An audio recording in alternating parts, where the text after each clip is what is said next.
So yan mga kabay, magandang hapon po. May estimate din ako dito mga kabay. Wala tong job order kasi sa kapitbahay din namin ito. Ayan, ito din yung ginagamit nila pang cutting doon sa mga aluminum na maninipis. Ayan. So ito mga kabay, gumagana siya pero malakas yung siklab. Ayan po.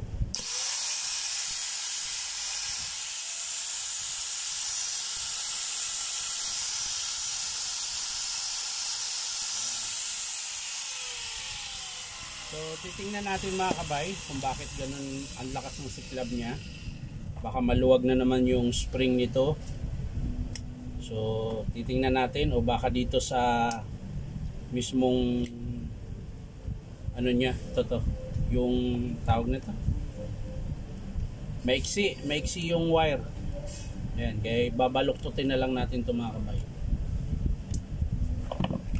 Titingnan muna natin kung bakit. Baka may tama yung armature. So bubuksan muna natin mga kabay.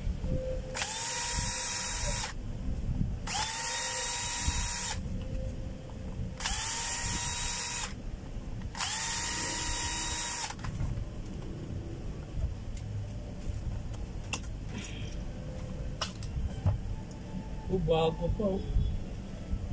Bago pa yung armature niya mga kabay. Yun, bearing.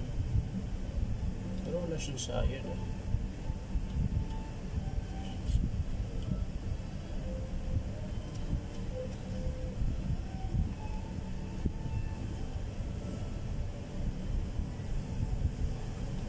So yun mga kabay, wala naman pong tama yung armature niya. Ayun o. Kahit sa bar wala pong tama. So i-adjust na lang natin yung spring mga kabay. Baka sakaling tumining siya mga kabay. So yun na mga kabay. Bali tinupi ko na lang po yung wire niya. Ayan. Kasi maiksi po eh. Natanggal na po kasi yung isang terminal na para dapat doon siya nakakabit. Kaya dito ko na lang siya kinabit. Ayan. Para mawala lang yung siklab. Ayan. Tingnan nyo po mga kabay. Wala na po yung siklab.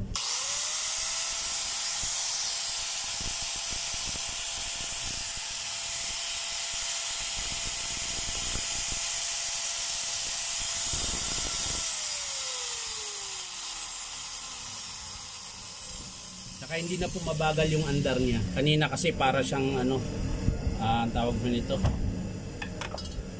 Malakas yung siklab niya na mabagal yung ikot. So ngayon hindi na po.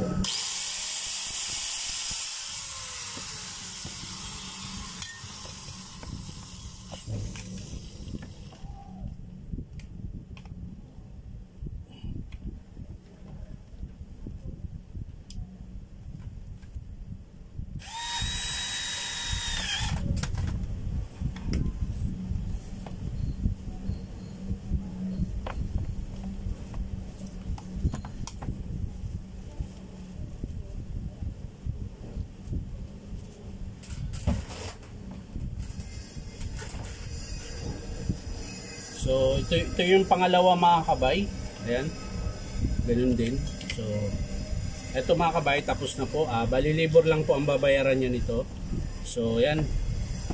Maraming salamat mga kabay sa panonood at pa-like and share na rin po. Syempre, paki-subscribe niyo po itong aking YouTube account na Inom Tabay. So maraming salamat. Bye-bye.